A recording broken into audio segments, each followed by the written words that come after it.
My sincere greetings to one and all.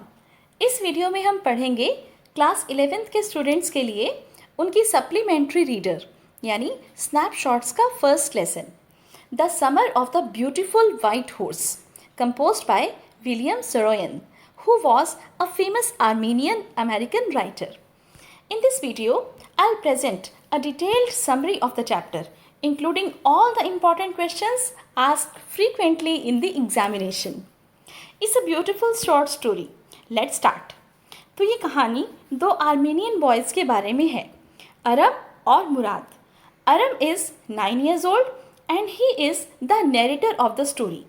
And Murad is his cousin brother and he is 13 years old. वो दोनों एक tribe से belong करते हैं जिसका नाम है आर्मेनियन या गैरोग्लेनियन ट्राइब. और इस ट्राइब की ख़ास बात यह है कि इस ट्राइब से संबंध रखने वाले लोग चाहे गरीब हों लेकिन वो बेईमान नहीं हैं. और ये बात 11th सेंचुरी यानी 11वीं शताब्दी से उनके बारे में प्रसिद्ध है. ये पेपर में काफ़ी बार पूछा जाने वाला क्वेश्चन है और हमें आंसर में क्या लिखना है कि द पीपल ऑफ गैरोग्लेनियन tribe were famous for their honesty and trustworthiness all over the world. तो अब कहानी शुरू करते हैं. कहानी के दोनों इम्पॉर्टेंट कैरेक्टर्स अरम और मुराद के बारे में मैंने आपको पहले ही बता दिया है. मैंने आपको बताया है कि अरम कहानी का नैरेटर है, वो कहानी सुना रहा है. He is 9 years old and Murad is his cousin brother and he is 13 years of age.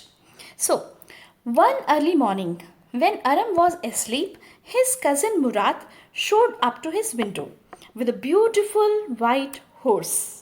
तो अर्ली मॉर्निंग की बात है. अरम सो रहा था और तभी उसका कज़न एक ब्यूटीफुल वाइट हॉर्स यानी खूबसूरत सफ़ेद घोड़े के साथ उसकी खिड़की के पास पहुंचता है. अरम को अपनी आंखों पर विश्वास नहीं होता और वो सोचता है कि कहीं वो कोई सपना तो नहीं देख रहा.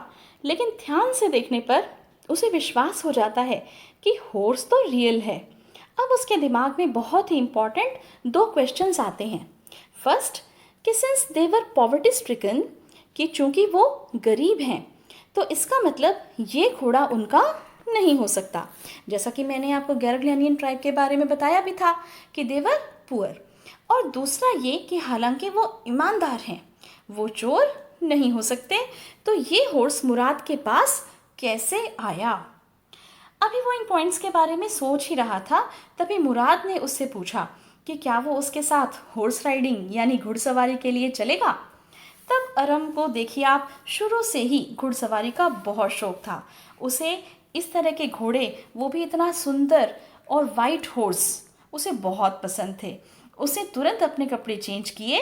ही jumped out of the window and sat behind Murad on the horse. अब वो घुड़सवारी कर रहे थे. They were riding the horse on the old countryside of the area where they lived, Walnut Avenue. After some time, मुराद ने अरम से कहा कि वो घोड़े से नीचे उतर जाए क्योंकि उसे अकेले राइडिंग करनी थी. फिर अरम ने भी अकेले हॉर्स राइडिंग करने के लिए बोला. उसे ये पता चल गया था कि मुराद ने घोड़े को 1 महीना पहले ही चुराया है और वो हर सुबह राइडिंग करता था. जब अरम घोड़े पर अकेला बैठा तो हॉर्स उसे पहले तो वाइन यार्ड में ले गया, उसे वहाँ गिरा दिया और फिर घोड़ा वहाँ से भाग गया. आधे घंटे तक दोनों उसे ढूंढते रहे और फिर उसे फतवा जियान नाम के फार्मर के एक डेजर्टेड वाइन यार्ड में छिपाया जहाँ घोड़े के लिए ओट्स और एल्फा खाने के लिए रखे थे. अब जहाँ तक मुराद की बात है तो मैं आपको उसके कैरेक्टर के बारे में एक बहुत ही इम्पॉर्टेंट बात बताती हूँ. Murad had a way with everything, specially horses. Means Murad को सब पता था कि किसी चीज़ को कैसे हैंडल करना है, किसे कैसे टैकल करना है. He knew every type of animal and also humans. ये बात वो चैप्टर में हमें बार बार बोलता नज़र आता है. I have a way with a horse, I have a way with a bird, dogs etcetera etcetera. कई बार मुराद का कैरेक्टर स्केच पेपर में पूछ लिया जाता है, इसीलिए मैंने आपको ये बात बताई. नाउ अब 2 सप्ताह तक लगातार एवरी मॉर्निंग वो हॉर्स राइडिंग करते रहे और फिर उस घोड़े को छिपाते. एक दिन जॉन बायरो नाम का एक किसान अरम के घर उसके अंकल खुसरो से मिलने आया. अब इससे पहले कि जॉन बायरो के बारे में मैं आपको बताऊं, पहले अंकल खुसरो के कैरेक्टर से आपका परिचय करा दूं। तो अंकल खुसरो उनके परिवार के एक क्रेजी पर्सन थे जो हर किसी छोटी सी बात पर भी जल्दी से इरिटेट हो जाते थे। और उनका एक मनपसंद डायलॉग था, it's no harm, pay no attention to it. और हम सोचता है कि मुराद भी ठीक बिल्कुल अंकल खुसरो के जैसा था। ये बात मैंने मुराद के कैरेक्टर स्केच में भी मेंशन की है। चाहे वो उनका बेटा नहीं था, लेकिन बिहेवियर वाइज दोनों एकदम सेम थे, क्रेजी, एक्सेंट्रिक। दरअसल कई बार एग्जाम में अंकल खुसरो का कैरेक्टर स्केच भी आ जाता है। तो आप इन पॉइंट्स को जो आपको मैंने यहाँ पिक्चर में शो किए हैं, स्लाइड पर शो किए हैं, और कुछ इंसिडेंट्स को जो मैं आपको बताऊंगी अंकल खुसरो के बारे में इलेबोरेट कर सकते हो और इस क्वेश्चन का आंसर दे सकते हो। तो एक इंसिडेंट तो अभी सुन लीजिए। एक बार अंकल खुसरो बार्बर की शॉप पर अपनी मुस्टैच ट्रिम कराने गए। तभी उनका सन अरक 8 ब्लॉक्स दूर से दौड़ता हुआ उनके पास आता है और कहता है कि घर में आग लग गई है। This man Khusro sat up in the chair and roared, it is no harm, pay no attention to it. तो बेटे ने जब बताया कि घर में आग लग गई है, बजाय इसके कि अंकल खुसरो अपने घर जाएं, संभालें, वो दहाड़े चिल्लाए और बोले कि it is no harm, pay no attention to it, यानी इसमें नुकसान की कोई बात नहीं है, इस बात की ओर ध्यान मत दो। फिर बार्बर यानी नाई ने अंकल खुसरो से कहा कि भाई तुम्हारे घर में आग लगी है। तो खुसरो फिर से कहते हैं, enough, it is no harm, I say. तो देखिए इस तरह के हैं अंकल खुसरो। तो अब आते हैं वापस उसी बात पर कि जॉन बायरो अरम के घर अंकल खुसरो से मिलने आए और उन्होंने बताया कि उनका घोड़ा गुम हो गया है, जिसे उन्होंने $60 में ख़रीदा था। उनकी जो घोड़ा गाड़ी है वो भी अब किसी काम की नहीं है, क्योंकि उन्हें उनके घर तक 10 मील पैदल चल कर आना पड़ा। तो इस पर अंकल खुसरो ने क्या कहा? जी हाँ, जो मैंने आपको अभी बताया था, it is no harm, pay no attention to it. John Byro became irritated by his attitude and he went away. Aram ये सब सुनकर मुराद के पास चला जाता है and he tells him about the missing horse of Bairo and asks him not to return the horse until he learns to ride it, कि वो घोड़ा तब तक वापस ना करे जब तक वो अच्छे से राइडिंग ना सीख ले। मुराद सेज कि उसे तो 1 साल लग जाएगा हॉर्स राइडिंग सीखने में, और वो इतने लंबे समय तक घोड़ा अपने पास रख के चोर नहीं कहलाना चाहेगा, as their tribe is famous for their honesty.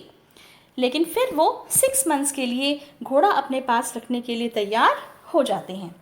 अब एक दिन जब वो घोड़े को उसकी जगह पर वापस छिपाने जा रहे थे, तो उन्हें रास्ते में जॉन बायरो मिल जाते हैं। आप समझिए सिचुएशन क्या है कि अरम और मुराद दोनों बॉयज़ हैं, दोनों के साथ वो घोड़ा है और सामने से कौन आ रहा है? जॉन बायरो। अब आपको याद है कि कौन है ये जॉन बायरो? जी हाँ, ये वही फार्मर हैं जिनका घोड़ा उन्होंने चुराया है। घोड़े को देखकर उन्होंने कहा कि ये घोड़ा तो बिल्कुल उनके घोड़े के जैसा ही दिखता है, लेकिन चूंकि वो उनके पेरेंट्स और उनकी फैमिली और उनकी ट्राइब की ऑनेस्टी के बारे में अच्छे से जानते हैं, तो वो ये बिलीव नहीं कर सकते कि ये घोड़ा जॉन बायरो का खुद का है। वो कहते हैं कि मैं बिलीव नहीं कर सकता कि ये घोड़ा मेरा है, बल्कि वो यही एज्यूम करते हैं कि it was the twin of his horse, कि ये जो घोड़ा है ये उनके घोड़े का कोई हम शक्ल या जुड़वा हो सकता है। नेक्स्ट मॉर्निंग दोनों अरम और मुराद दोनों बॉयज़ जॉन बायरो के वाइन यार्ड में जाकर घोड़े को वहाँ छोड़ आते हैं। उसी दोपहर जॉन बायरो अरम के घर आते हैं और उसकी मदर को बताते हैं कि उनका जो घोड़ा मिसिंग था वो उन्हें मिल गया है, और वो घोड़ा पहले से ज़्यादा बेटर टेम्पर्ड और स्ट्रॉन्गर है। अंकल खुसरो बैठे हुए ये बात सुन रहे थे। वो वहीं से दहाड़े, quite man quite, your horse has been returned, पे नो अटेंशन टू इट। और इस तरह से इस कहानी की एंडिंग हो जाती है, कहानी ख़त्म होती है। लेकिन एक बहुत ही इम्पॉर्टेंट बात बताए बिना मैं वीडियो ख़त्म नहीं कर सकती। आपको क्या लगता है कि बॉयज़ ने वो हॉर्स जॉन बायरो को वापस क्यों किया होगा? Were they afraid? क्या वो डर गए थे? No, they were not afraid, but they were conscious stricken. यानी ये उनकी अंतरात्मा की आवाज़ थी जब उन्होंने ये महसूस किया कि since John Byron knew about the honesty and trustworthiness of their family, he couldn't believe कि वो घोड़ा जॉन बायरन का खुद का है। तो बस इसी बात की वजह से उनकी ट्राइब का सम्मान बना रहे, दे रिटर्न द हॉर्स। तो कैसी लगी आपको स्टोरी?